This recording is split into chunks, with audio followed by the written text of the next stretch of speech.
युद्ध के बावजूद सोने के दामों में क्यों विस्फोट नहीं हुआ? क्योंकि युद्ध होता है, अनिश्चितता आती है तो सोने की कीमत बढ़ती है। यहां उल्टा हो रहा है।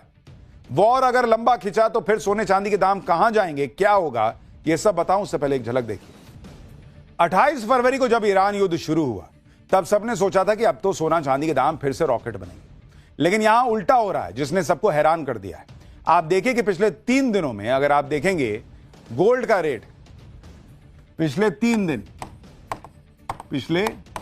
3 दिन में गोल्ड का रेट अगर आप देखेंगे, गोल्ड उसकी कीमत ऑलमोस्ट 8,000 गिर गई है। और सिल्वर अगर आप देखिएगा, सिल्वर की कीमत पिछले 3 दिन में 26,000 रुपए। ये दोनों की आपको कीमत बता रहा हूं, दोनों गिरे जा रहे हैं बॉस। इस साल जिस तेजी से सोना चांदी बढ़ा था उसमें ईरान वॉर के बाद तो और दाम बढ़ने चाहिए थे, लेकिन ऐसा नहीं हुआ। आप देखिए कि इस साल सोने के दाम कितने बढ़े और युद्ध शुरू होने के बाद कितना अंतर आ गया। 10 ग्राम सोने की कीमत 31 दिसंबर 2025 को 1,33,000 थी, 28 फरवरी को 1,59,000 थी और आज 6 मार्च को ये 1,63,000 रुपए पर है। यानी इस साल सोने की कीमत 30,000 रुपए बढ़ी, जबकि ईरान अमेरिका जंग शुरू होने के बाद सोने की कीमत 4,000 रुपए ही बढ़ी। वहीं 1 किलो चांदी का दाम 31 दिसंबर 2025 में 2,30,000 रुपए पर था, 28 फरवरी को 2,66,000 पर था और आज 2,67,000 रुपए पर है।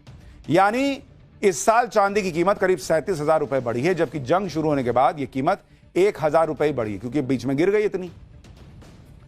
आशंका यह जताई जा रही है कि ईरान युद्ध के बाद सोने के दाम ऑल टाइम हाई पहुंच जाएंगे। कुछ मार्केट एक्सपर्ट तर्क के साथ दावा कर रहे थे कि अगर युद्ध इसी तरह जारी रहता है तो भारत में सोने के दाम 2 लाख रुपए से भी ऊपर चले जाएंगे। जब भी कोई युद्ध होता है तो दुनिया के हालात बिगड़ते हैं और सोने चांदी के दाम भागते हैं। ईरान और इजराइल के बीच जंग की वजह से मिडिल ईस्ट के हालात पहले ही खराब हो रहे हैं। खासकर दुबई और सऊदी अरब जैसे देशों में व्यापार प्रभावित होना शुरू हो चुका है। भारत में आने वाला करीब 75% सोना मिडिल ईस्ट के इन्हीं देशों से आता है। अगर मिडिल ईस्ट से सप्लाई पर असर पड़ता है तो भारत में सोने की कीमत बढ़ सकती है। भारत दूसरे देशों से भी सोना खरीद सकता है, लेकिन मिडिल ईस्ट से सप्लाई ज्यादा है और रेट भी कम होते हैं। इसलिए अगर सप्लाई कहीं और से लेनी पड़ी तो रेट बिगड़ेंगे और इतनी ज्यादा सप्लाई मिल भी नहीं पाएगी। लेकिन अगर आप सोने चांदी के आज के रेट देखें और सोने चांदी का ऑल टाइम हाई देखें तो बड़ा अंतर है। भाई ऑल टाइम हाई गोल्ड का 1,76,000 जा चुका, जबकि आज का रेट 1,63,000 पर है। और सिल्वर का ऑल टाइम हाई 3,86,000 जा चुका, जबकि आज तो 2,67,000 पे।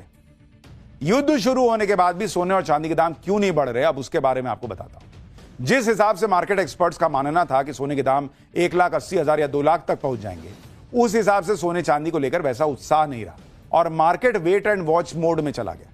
युद्ध की स्थिति के बावजूद सोने की ग्लोबल कीमतों में $5400 पर ज्यादा मजबूत रेजिस्टेंस मिला। यानी इंटरनेशनल मार्केट में सोना $5400 पर पहुंचते ही बिकना शुरू हो जाता है। वहीं कुछ छोटे देश खुद को बचाने के लिए हथियार और गोला बारूद खरीदने के लिए भी सोना बेच रहे हैं। ऐसे ही एक देश के बारे में आपको बताता हूं जिसकी सरकार ने भर भर के सोना खरीदा था, लेकिन अब युद्ध वाला संकट सामने आ गया तो सोने को बेचकर हथियार खरीदने की तैयारी कर रहा है। और यह देश है पोलैंड। पोलैंड का केंद्रीय बैंक गोल्ड रिजर्व का कुछ हिस्सा बेचने की तैयारी कर रहा है। गोल्ड रिजर्व बेचकर पोलैंड करीब $13 अरब जुटाने की योजना बना रहा है, जबकि पोलैंड पिछले 2 साल में दुनिया का सबसे बड़ा गोल्ड खरीदार देश है। पोलैंड ने 2024 और 2025 में अपने रिजर्व में 100 टन से ज्यादा सोना जोड़ा था। वैसे तो आप देखिए कि जब 28 फरवरी को अमेरिका और इजराइल ने ईरान पर हमला किया तो करेंसी और इक्विटी मार्केट ने वैसा ही रिएक्ट किया जैसा वो आमतौर पर युद्ध के दौरान करता है। इक्विटी मार्केट गिरने लगा, करेंसी कमजोर हुई और कमोडिटी की कीमत बढ़ गई। इसके तुरंत बाद सोने के दाम भी 2% के आसपास बढ़े और चांदी 1-1.5% बढ़ गया। लेकिन यह उछाल उस जबरदस्त रैली से कम रही जिसका अंदाजा कई इन्वेस्टर्स लगा रहे थे। और ऐसा इसलिए हुआ क्योंकि युद्ध से पहले भी सोना लगातार बढ़ ही रहा था, जिससे सेंट्रल बैंक की खरीदारी और करेंसी की कमजोरी का सपोर्ट मिल रहा था। जब सोने की कीमतें बढ़ी तो ज्यादा ट्रेडर्स ने पहले ही जियोपॉलिटिकल रिस्क का अंदाजा लगा लिया था। फिर तेल ने इन्वेस्टर्स का ध्यान अपनी तरफ खींचना शुरू कर दिया। तेल में तेजी आने पर बहुत सारे इन्वेस्टर्स गोल्ड फ्यूचर्स से क्रूड फ्यूचर्स में चले गए, क्योंकि युद्ध में सोने के मुकाबले तेल की कीमतों पर सप्लाई में रुकावटों पर सीधा असर पड़ता। आप देखिए कि अकेले हॉर्मुज स्ट्रेट में दुनिया की लगभग 20% तेल सप्लाई है और युद्ध शुरू होने के बाद खाड़ी क्षेत्र में यह एक अहम चोक पॉइंट बन गया है, जिससे तेल की कीमतें बढ़ सकती हैं तो लोग वहां पैसा लगा रहे हैं। यानी सारा फोकस अभी कच्चे तेल पर है। कच्चे तेल के दाम कहां तक जाएंगे? अगर युद्ध चलता रहा तो क्या ये 150 के पार जाएगा, $150 के? लोग तो वार्निंग दे ही रहे हैं। सोने के दाम तो बढ़ नहीं रहे, लेकिन आप सोचिए कि जिस चांदी ने लोगों का भर भर कर रिटर्न दिया, उस चांदी पर से भी लोगों का भरोसा उठ गया। पिछले साल सोने के मुकाबले चांदी ने इन्वेस्टर्स को ज्यादा मालामाल किया था। चांदी ने 122% रिटर्न दिया, जबकि सोने ने 72%। लेकिन इसके बाद भी लोग चांदी में इन्वेस्ट कम कर रहे हैं। इसकी बड़ी वजह है इसका इंडस्ट्रियल मेटल के तौर पर ज्यादा इस्तेमाल। दुनिया भर में चांदी की लगभग 60% मांग है और वो इंडस्ट्रियल इस्तेमाल के लिए है। अब जब युद्ध होता है तो ग्लोबल सप्लाई चेन और इंडस्ट्रियल प्रोडक्शन के लिए खतरा हो जाता है। ऐसे में इंडस्ट्रियल मंदी की वजह से चांदी की डिमांड में कमी आ सकती है और चांदी के दाम घट रहे हैं। भाई जब कुछ बनिएगा ही नहीं, बेचिएगा नहीं, कैसे बेचिएगा? युद्ध में कौन खरीदेगा, नहीं खरीदेगा? तो भाई उधर चांदी के दाम गिर गए, इधर सोने के गिर गए। और अभी फिलहाल कोई बहुत तूफानी बदलाव आएगा ऐसा एक्सपर्ट नहीं मानते। बाकी आप हमेशा निवेश अपनी सोच समझ के हिसाब से कीजिए। ट्रंप ने अपनी सनक में ईरान से जंग छेड़ी। ट्रंप का एक और बड़बुलापन देखिए कि खुद को ईरान से युद्ध करके हर तरफ फंसे हुए हैं। भारत को कह रहे हैं कि जाओ, तुमको परमिशन देता हूं कि तुम 30 दिन तक रूस से तेल खरीद लो। अरे बॉस ट्रंप, तुम हो कौन हमको परमिशन देने वाले जी? ये आदमी को पता नहीं उम्र हावी हो गई है, सनक हावी हो गई है। मैंने कहा था ना आपको कि इसको लगता है ये भर दुनिया पे राज कर रहा है। ये हमको परमिशन देंगे कि हमको क्या करना है, भारत को क्या करना है? अमेरिका कौन होता है ये कहने वाला कि भारत को रूस का तेल खरीदने की छूट दे रहा हूं 30 दिन की? अमेरिका और ट्रंप तो महीनों से लगे पड़े थे कि भारत रूस से तेल ना खरीदे, लेकिन भारत ने साफ कह दिया था कि भारत अपने हितों के लिए जहां से जरूरी होगा वहां से सस्ता तेल खरीदता रहेगा, मिलेगा तो।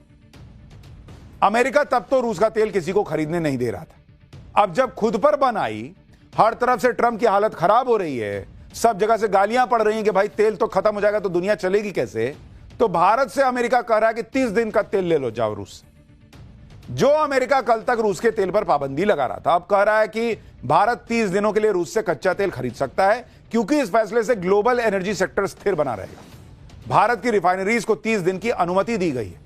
यह अनुमति उन टैंकरों के लिए है जो पहले से समुद्र में हैं।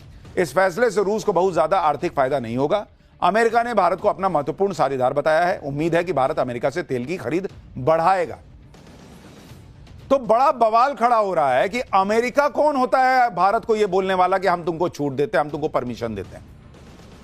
अमेरिका के वित्त मंत्रालय का बयान है। क्या अमेरिका यह सब जानबूझ के कर रहा है ताकि भारत में भी बड़ा बवाल आ जाए, या उसको समझ में आ गया कि भाई भारत खरीदेगा इसलिए पहले ही बोल दो कि भाई हम तुमको परमिशन देते हैं? आज आपको बताऊंगा कि इस पर डेटा और फैक्ट्स क्या कह रहे हैं।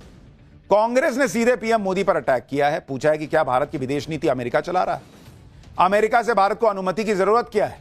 राहुल गांधी ने पीएम मोदी को कॉम्प्रोमाइज बताते हुए कहा कि भारत की विदेश नीति हमारे लोगों की सामूहिक इच्छा से उत्पन्न होती है। यह हमारे इतिहास, हमारी भौगोलिक स्थिति, सत्य और अहिंसा पर आधारित हमारी आध्यात्मिक विचारधारा में निहित होनी चाहिए। आज हम जो देख रहे हैं वो नीति नहीं है, यह एक कॉम्प्रोमाइज्ड व्यक्ति के शोषण का परिणाम है। राहुल गांधी पहले दिन से ट्रंप का नाम लेकर पीएम मोदी को घेर रहे हैं। रूस से तेल खरीद के मामले में कांग्रेस क्या कह रही है, एक बार सुनिए, फिर आपको फैक्ट्स बताता हूं।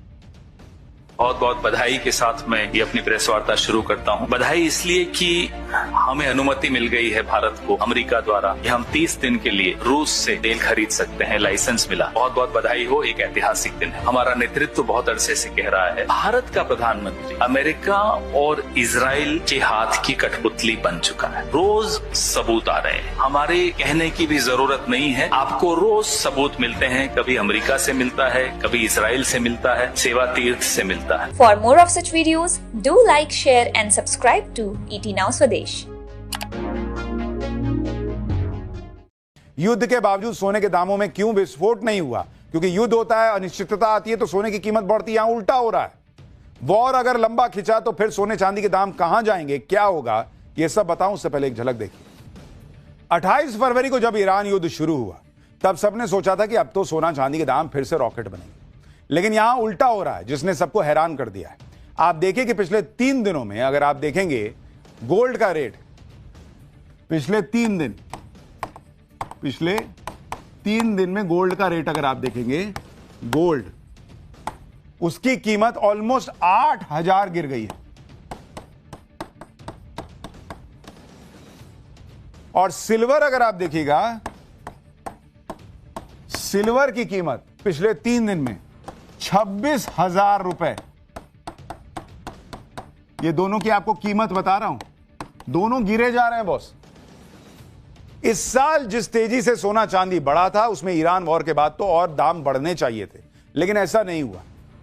आप देखिए कि इस साल सोने के दाम कितने बढ़े और युद्ध शुरू होने के बाद कितना अंतर आ गया। 10 ग्राम सोने की कीमत 31 दिसंबर 2025 को 1,33,000 थी, 28 फरवरी को 1,59,000 थी और आज 6 मार्च को ये 1,63,000 रुपए पर है। यानी इस साल सोने की कीमत 30,000 रुपए बढ़ी, जबकि ईरान अमेरिका जंग शुरू होने के बाद सोने की कीमत 4,000 रुपए ही बढ़ी। वहीं 1 किलो चांदी का दाम 31 दिसंबर 2025 में 2,30,000 रुपए पर था, 28 फरवरी को 2,66,000 पर था और आज 2,67,000 रुपए पर है। यानी इस साल चांदी की कीमत करीब 37,000 रुपए बढ़ी है, जबकि जंग शुरू होने के बाद यह कीमत 1,000 रुपए ही बढ़ी, क्योंकि बीच में गिर गई इतनी। आशंका यह जताई जा रही है कि ईरान युद्ध के बाद सोने के दाम ऑल टाइम हाई पहुंच जाएंगे। कुछ मार्केट एक्सपर्ट तर्क के साथ दावा कर रहे थे कि अगर युद्ध इसी तरह जारी रहता है तो भारत में सोने के दाम 2 लाख रुपए से भी ऊपर चले जाएंगे। जब भी कोई युद्ध होता है तो दुनिया के हालात बिगड़ते हैं और सोने चांदी के दाम भागते हैं।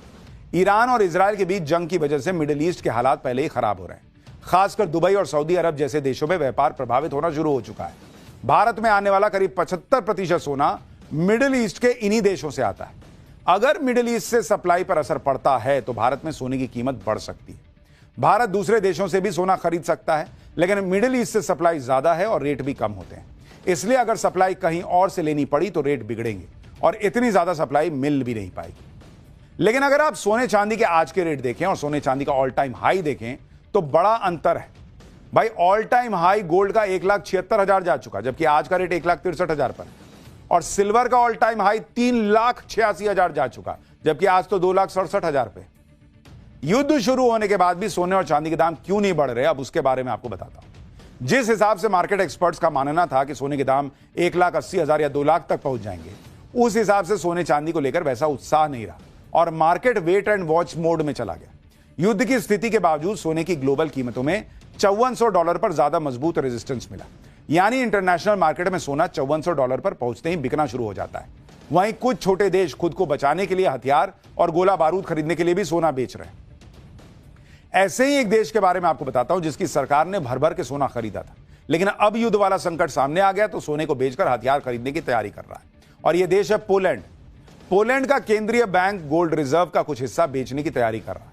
गोल्ड रिजर्व बेचकर पोलैंड करीब $13 अरब जुटाने की योजना बना रहा है, जबकि पोलैंड पिछले 2 साल में दुनिया का सबसे बड़ा गोल्ड खरीदार देश है। पोलैंड ने 2024 और 2025 में अपने रिजर्व में 100 टन से ज्यादा सोना जोड़ा था। वैसे तो आप देखिए कि जब 28 फरवरी को अमेरिका और इजराइल ने ईरान पर हमला किया तो करेंसी और इक्विटी मार्केट ने वैसा ही रिएक्ट किया जैसा वो आमतौर पर युद्ध के दौरान करता है।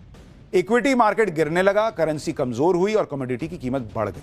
इसके तुरंत बाद सोने के दाम भी 2% के आसपास बढ़े और चांदी 1-1.5% बढ़ गया। लेकिन यह उछाल उस जबरदस्त रैली से कम रही जिसका अंदाजा कई इन्वेस्टर्स लगा रहे थे। और ऐसा इसलिए हुआ क्योंकि युद्ध से पहले भी सोना लगातार बढ़ ही रहा था, जिससे सेंट्रल बैंक की खरीदारी और करेंसी की कमजोरी का सपोर्ट मिल रहा था। जब सोने की कीमतें बढ़ी तो ज्यादा ट्रेडर्स ने पहले ही जियोपॉलिटिकल रिस्क का अंदाजा लगा लिया। फिर तेल ने इन्वेस्टर्स का ध्यान अपनी तरफ खींचना शुरू कर दिया। तेल में तेजी आने पर बहुत सारे इन्वेस्टर्स गोल्ड फ्यूचर्स से क्रूड फ्यूचर्स में चले गए, क्योंकि युद्ध में सोने के मुकाबले तेल की कीमतों पर सप्लाई में रुकावटों पर सीधा असर पड़ता। आप देखिए कि अकेले हॉर्मुज स्ट्रेट में दुनिया की लगभग 20% तेल सप्लाई है और युद्ध शुरू होने के बाद खाड़ी क्षेत्र में यह एक अहम चोक पॉइंट बन गया है, जिससे तेल की कीमतें बढ़ सकती हैं तो लोग वहां पैसा लगा रहे हैं। यानी सारा फोकस अभी कच्चे तेल पर है। कच्चे तेल के दाम कहां तक जाएंगे? अगर युद्ध चलता रहा तो क्या ये 150 के पार जाएगा, $150 के? लोग तो वार्निंग दे ही रहे हैं। सोने के दाम तो बढ़ नहीं रहे, लेकिन आप सोचिए कि जिस चांदी ने लोगों का भर भर कर रिटर्न दिया, उस चांदी पर से भी लोगों का भरोसा उठ गया।